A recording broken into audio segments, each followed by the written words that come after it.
The Michael Hatfield RE/MAX team presents Real Estate and More. Bay Area real estate is different than in all of America. And why?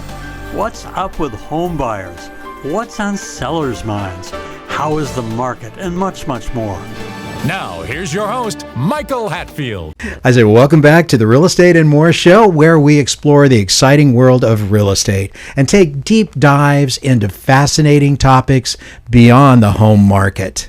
We talk about people, we talk about topics, we talk about anything that can be of interest, but today we truly have an extraordinary guest who works on the front lines of healthcare, making a difference every single day. She's a brilliant urgent care physician at the renowned John Muir Health System, with a career that has taken her across the globe, from Pakistan to Great Britain and now into the United States. She's been here a while. I've seen her. She's taking care of me and my family at urgent care and just has been a wonderful, wonderful friend. So today, with that in mind, let's welcome Dr. Ruqaya Fatimi. Hi, Michael. Thank you for having me. Oh, it's wonderful to see you and to have you on the show.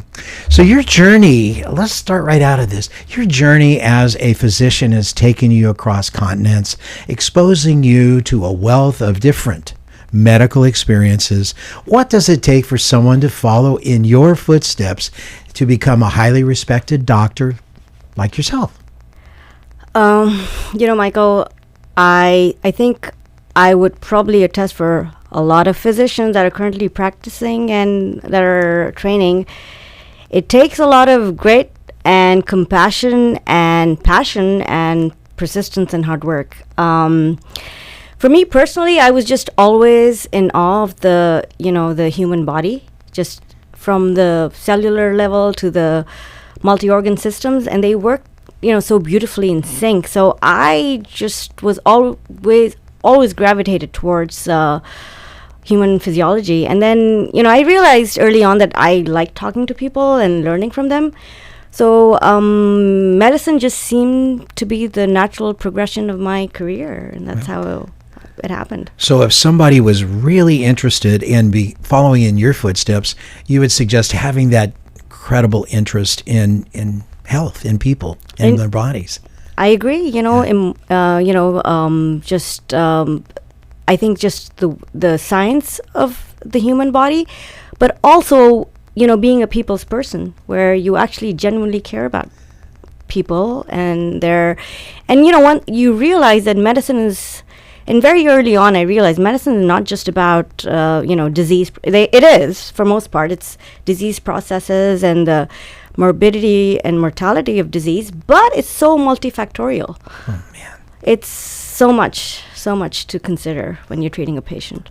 I thought about it at one time, becoming a physician back in many decades ago, but the lure of the skies and the airplanes were what drew me away from that at the time.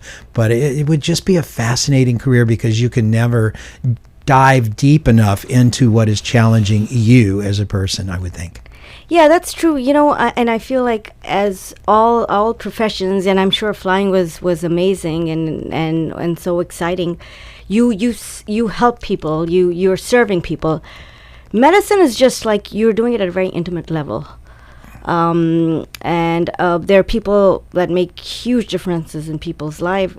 But with physicians, it's like patient. It's cell by cell, patient. It's person by person. So that's how you make a difference. I think you gotta care. You gotta care. Yeah. So your path to working at one of the nation's premier medical institutions is undoubtedly an inspiring one.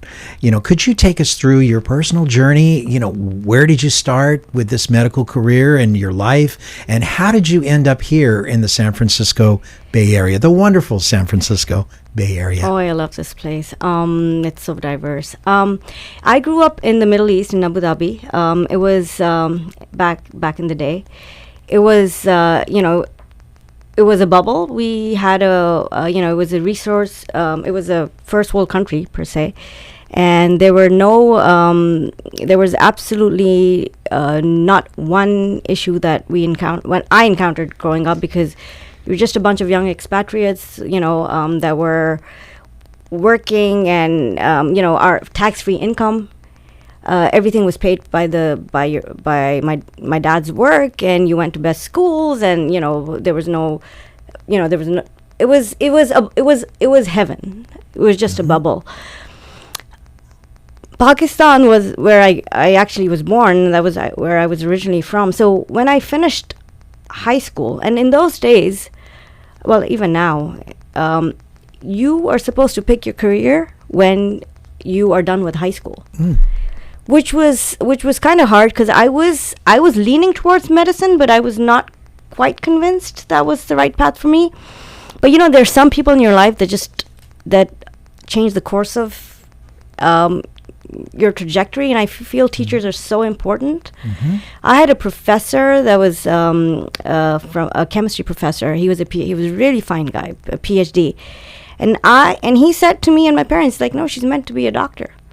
I'm not sure what he saw in me, but I was a little taken aback. I'm like, he's like, nope, you're not doing anything else. You are, and you will eventually give me a free doctor's visit when you're done. I don't know where he is right now. He goes, this is way back. And then, so that's when I applied to medical school. I was like, maybe it is meant to happen. And, one of my teachers thinks I need, that's what I'm meant for. And then I went to medical school in one of the underserved third world countries in the world, and I was just blown away by the disease processes I saw. Coming from that environment where I was in a bubble to where I saw people not having access to, forget healthcare, to clean water or food, or they had to walk like days to get to a healthcare facility, and they had diseases like none other, like cancer. I was just. And they would camp outside in the courtyard of the hospitals to be seen by one, healthcare professional. And we had limited resources. So I did have an emotional, initially it was an emotional meltdown. I couldn't believe how blessed I was. It was a moment of reflection and growth, but I was just so happy I could be there to make their lives, help them in whatever capacity. And that's when I realized, and there's so many stories, Michael, I can go on about, but that's when I realized, I will probably not be able to change the morbidity of their disease or the mortality, but what I can do is try my best. In that capacity, I am there in that moment, and that changed. What's amazing is that teacher was pivotal in your life. And in my life, I find that I had the same things happen. All of a sudden I was going to be an airline pilot, and everyone said, well, there's a fuel crisis on and you cannot get it there. You need to be a military pilot. They will not hire you if you're not military. And everyone had the reasons why not. But yet there's the shining star that stands out there and says, Dr. Fatima, you're doctor in waiting. This is what you're going to do, and you're going to be a really good one too. And then suddenly inside yourself you say, I like it because it's helping people. Yeah. And with you, it's loud and clear. Oh, you're too sweet, Michael. It's only true. It's only true. So you ended up in Pakistan, and then what happened from there? And then what happened was I finished medical school, and then I got married to my husband. Met him through a friend. We got to know each other, and he was already working in the U.S. And that's how I came to the U.S. I started to study for my boards here. I did take a little bit of a backseat in terms of my profession because I had I gave birth to my daughter, and I wanted to spend some time with her. But when she was 3 years old, I went back into training and residency at Michigan, which was amazing. Michigan, except for the weather, of course, there was a lot of, the patient population there was very different from what I see in the Bay Area. It is. There was a lot of comorbidity and a lot of healthcare issues, and I trained as family medicine, and again, it was a growth moment for me. I realized, preventative care is so important. Striking at the root of disease before it takes takes cause and effect is so important. And, again, you try to save patients, day by day, bit by bit. And, it's a multifactorial process. Yeah. We're going to take a short break. We'll be right back. RE/MAX. The Real Estate Minute with RE/MAX expert Michael Hatfield. Bay Area housing markets are always changing. What should we think of that, Michael? You know, Mark Twain said, "I seldom saw an opportunity until it ceased to be one." We live in the greatest housing market in the nation, but careful thought should be given each time one buys or sells a home. A good agent can help you grasp a great opportunity. Tell us about discount agents, Michael. Discount agents can list your home, but without telling my secrets, they're unlikely to do all we do for clients. It's an unnecessary risk to save a few thousand by hiring a junior agent and lose tens of thousands through a poorly done transaction. You don't know what you don't know. It's wise to hire someone who does. If you or someone you know is interested in buying or selling a home, call the Michael Hatfield RE/MAX team at 925-322-7775 or go to michaelhatfieldhomes.com. When your real estate needs are beyond the standard and you demand more than the status quo, look no further than the Michael Hatfield RE/MAX Accord team with offices in Danville and 9 more Bay Area locations. Here's Michael Hatfield to tell us more. Do you have a housing problem such as you live in a 3-bedroom home with 3 children and need 1 more bedroom? You want better schools, or your kid's grown up, moved out, and your home is just too large? Our team is a 5-star agent who serves our clients' housing needs as our #1 priority. Call us for a free buyer consultation to start working on your housing problem now. Let us help you to solve your housing issue, whatever your need may be. Call 925-322-7775 to partner buyer or seller needs with the Michael Hatfield RE/MAX Accord team. That's 925-322-7775. 925-322-7775. Come discover a new level of excellence in real estate with the Michael Hatfield RE/MAX Accord team. Now, back to our show. And over time, it takes a long time. Yeah, I know you work so many hours and so much with your work now.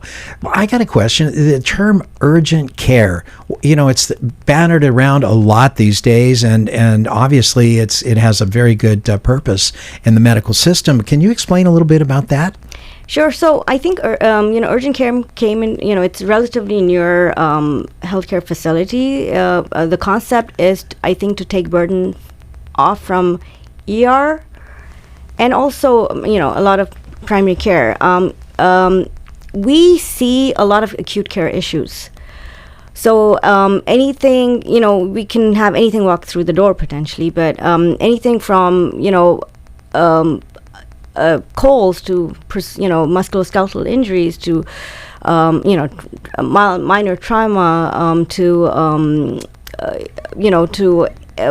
we do see stroke and heart attacks too. Mm-hmm. But we're there to stabilize them and direct them to the to the ER. This is not a PCP's office in that we're not preventative. It's not preventative care. So if you're worried about your cholesterol that if you had for years, you won't want to walk into urgent care. It's for just anything that's acute care. So it is. So if you feel like something that's recently come on, you need to visit the urgent care. But anything that you're following through with your primary care doctor, you need to follow up through. Just make those follow-up appointments. So in other words, you put your finger in the dike, to keep the water from flowing out of the dam, right? Exactly. And then you go to your own primary care physician. Exactly. And so forth. Why did you choose urgent care over primary care like that? So that's a very interesting question, Michael. So even the ER is a relatively newer board. 50 years ago, it was the regular internists that would man emergency rooms. In fact, even in smaller towns, I think there's just internists that man primary care doctors that man the ER. We didn't back in Pakistan where I trained, we didn't have an official ER training. We were just either hospitals or a clinic. That was the concept. So when I trained in Michigan, when I trained through the ER, I loved it. I guess maybe it's just a personality. I just loved the fact. I think that maybe the adrenaline rush. You don't know what can walk through the door, and it's fast paced.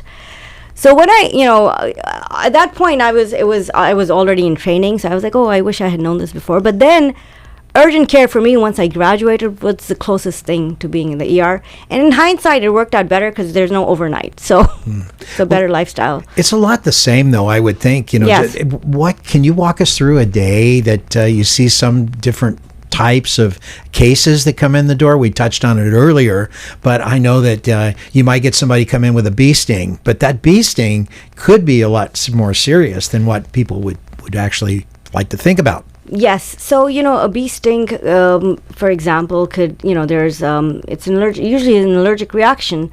When they come in, first we need to make sure their vitals are stable, they're not having a life-threatening allergic reaction. Now, the signs of a life-threatening allergic reaction is usually swelling of your tongue or your throat, or dizziness or nausea, or you're just feeling worse. But for typically people have a family history or they have a previous history of anaphylaxis. Most people, it is usually a mild case of an allergic reaction, and there are medications out there. It's usually, antihistamines and steroids. Sometimes if there's a secondary infection, again, that's a clinical judgment call. We give them antibiotics too.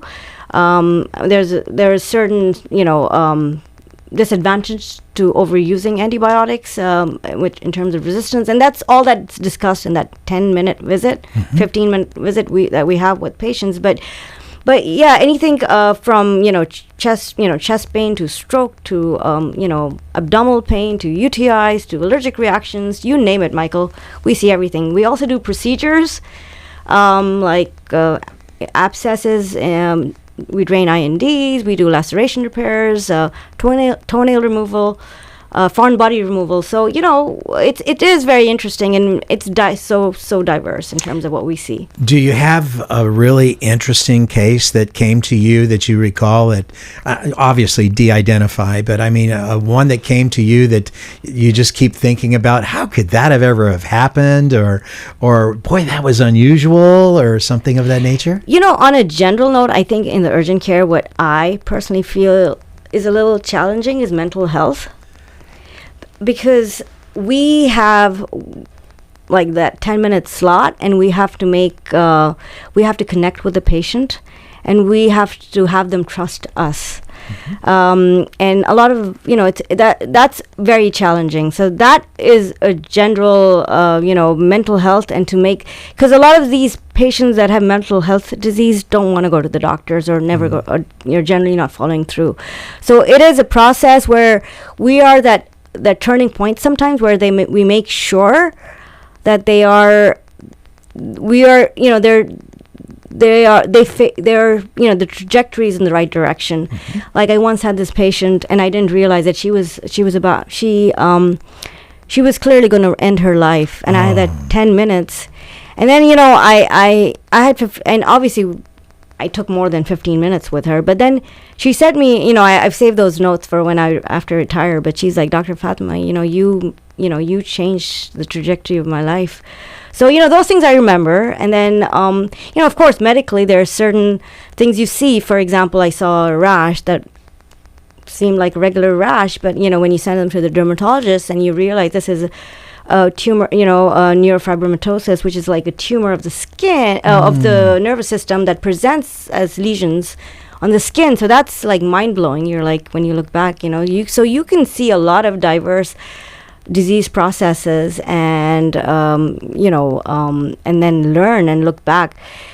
What has also been challenging, I feel like, is, giving bad news in the urgent care sometimes. We're put in that spot when we don't know the patient. We have, end-stage cancer. Which is, so we have to sit them down and really talk things through. And, that has, that's always left a mark, I'm sure, for the patient, but and I'll always go back and reflect on that too. Now, when Dr. Fatima came in, she says, why me? Why not talk to some other doctors or whatever? But ladies and gentlemen and everybody, you can see what a wonderful lady this one is. You can see the compassion, you can feel it, and you can see her applying the tools that she has learned over practicing in several different countries around the globe, and And it's just really heartwarming to see people that actually care. So this is why I like to see you, because you've got that $1 million smile that everybody likes to see no matter where you go, even if it's the urgent care. You're too sweet, Michael. It's only true. If you could have chosen a different career, why not ophthalmology? Why not go ER? But you liked urgent care, apparently. And I think that's what I love about urgent care. I feel like, Michael, I'm practicing in the most diverse places on earth. And if I must say so, I feel like it's amazing to see the different languages and cultures. And I feel like in that room of mine, I have actually traveled the world. Yeah. And I'm just so blessed. I have learned so much from my patients, just not just from the medical, from the science part of it. It's just the culture and the diversity, and I actually feel like now I can pick up on languages when I hear them and say, oh, this is Cantonese, this is Mandarin. So that's that's pretty amazing. And you can recognize a language.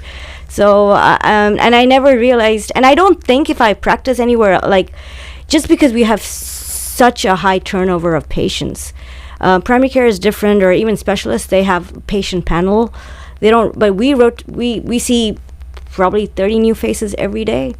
So it's just, I learned so much. I feel like I get a 360 degrees view of the world. I just love it. With the complexity of medicine, do you ever concern yourself, and I don't like to use the word worry, but do you ever concern yourself that in the time allotted that you could miss something? Because there's so much complexity. I mean, take a look, for example, we just saw the accident in Washington, D.C. Yeah. And in my position before as a check pilot with a company, we would be involved in accidents so that we could learn from it and improve it.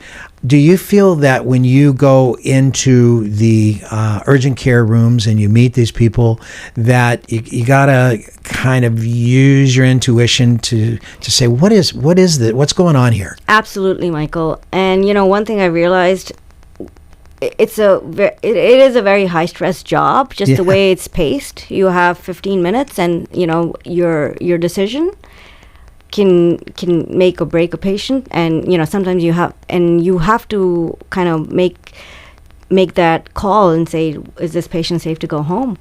We're going to take a short break. We'll be right back. There's a shortage of Bay Area homes for sale, and you've been watching home prices rise year after year. And now your home is worth a great deal more, and you're thinking, time for something new. Why not sell before interest rates and market conditions change everything? You'd like experts who can help you get the best deal possible, negotiate on your behalf, and work hard to ensure a smooth transition. List your home with us. If you're buying or selling a home, call us now. Working with Michael and Nancy, I was a first-time home buyer, and I was very nervous about the process. I didn't really know what to expect. Michael and Nancy were able to take that fear away from me and answered all of my questions. They were right by my side the entire time, and they really helped me find the perfect home for me, and I'm so thankful. For excellence in real estate, call the Michael Hatfield RE/MAX team at 925-322-7775 or go to michaelhatfieldhomes.com. Now, back to our show. And that's why it's, I guess that's what probably MD stands for, make decision all the time. So it's intense, and that's why it is very stressful, because if you spend a lot of time with one patient, you're also backed up. You have to see one patient every 15 minutes. But yes, you do the best of your ability, and you try to do what's safe for the patients. And a lot of patients that I send to the ER, and I do tell them, I understand where the patients are coming from. Not everybody wants to go to the ER, and I do explain to them that this is not because I think there's something wrong. We just need to make sure nothing life-threatening is going on, because we're limited in terms of testing at the urgent care. Yes. And so my other question was, Do you ever feel that, with the complexity of the human body, that you could miss something? And that is a very stressful thought all into itself, because knowing it would eat you up to miss something that you wish that you had not. And they give you so little time to do it that I have to have a lot of sympathy for urgent care doctors as well as ER doctors, because there's a lot of pressure to treat as many people as you can effectively and efficiently, but yet with our airspace system, as another correlation, you've got a lot of airplanes. There's 8,000 airplanes in the sky above the United States. All the time, you're going to have things happen from time to time. So when a patient comes in with an acute illness, how do you know that, okay, this is something that needs to go to ER now? I mean, you've got that decision to make, as well as, well, can I do anything to put my finger in the dike to help it get there? But I mean, you have a lot of things to think about right there. Of course. And so, first things first, we need to look at their vitals. Before sending anybody home, we all of us physicians want to make sure their vitals are stable, because that is a big indicator. Sometimes, like for example, I've sent patients to the ER with normal vitals and normal EKG, and they still had blockage, and they came back and said, "You saved our lives." So sometimes it is, you have to, again, it's a clinical judgment call. You have to go through your textbook case, checklist again. And sometimes it's just an intuition thing. You're like, something's not right. And, but yes, you have to risk stratify the patient. The good thing is, and we try to get in patients into the specialist's office also, if we can, if we can do that for a lot of patients, then we can save them from going to the ER. So it's multifactorial if we can get them to see the specialist. If not, then we have to send them to the ER. But if they're unstable, they have to go to the ER. One thing I noticed that I thought was really incredibly interesting, and this has been a number of years. Nancy had a surgery, and I'm in this little room that she's getting ready to be wheeled in. She's under the care of a nurse at the time, and in came the team to take her to surgery. They came in and they said, okay, this is patient, and these are our vitals. It was a handoff.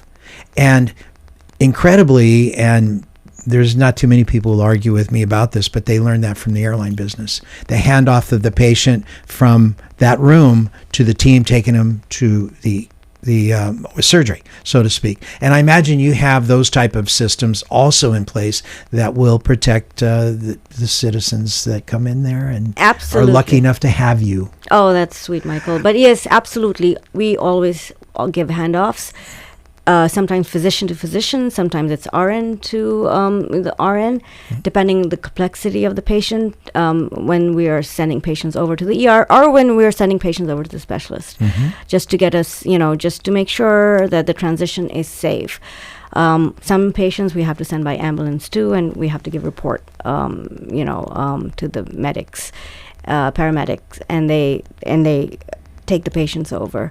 So yes, that transition of care is very important, and the more we communicate, the better it is. Interpersonal, between doctors and specialists, I think it makes a difference. Wow. Dr. Ruqaya Fatimi, you happen to see her in urgent care. She's really a lovely person to have in charge of your care at that time. So what words would you like to leave, health advice, would you like to leave with our audience today, good doctor? I just want to tell people out there that we are right now in the midst of a flu breakout, and then I would recommend that everybody wash their hands frequently, don't touch their face. If they're having fever, stay home, and get your flu vaccines and cover your cough. And the more diligent you are, the more likely you will not get infected with the flu. Well, what an insightful conversation we've had today with the good doctor. So thank you for being on the show. Thank you, Michael. You're an amazing lady, and we're just so blessed to have you. Thank you, Michael. So until next week, stay safe. Try to stay out of the urgent care, but if you do, go to John Muir, see Dr. Fatima. She'll fix you right up. And we'll see you on our next episode of Real Estate and More, and have a blessed week. Please remember to go to our new YouTube handle, My Real Talk Show. That's My Real Talk Show at youtube.com, and touch that subscribe button. You can also find past aired shows at our handle, My Real Talk Show, on youtube.com.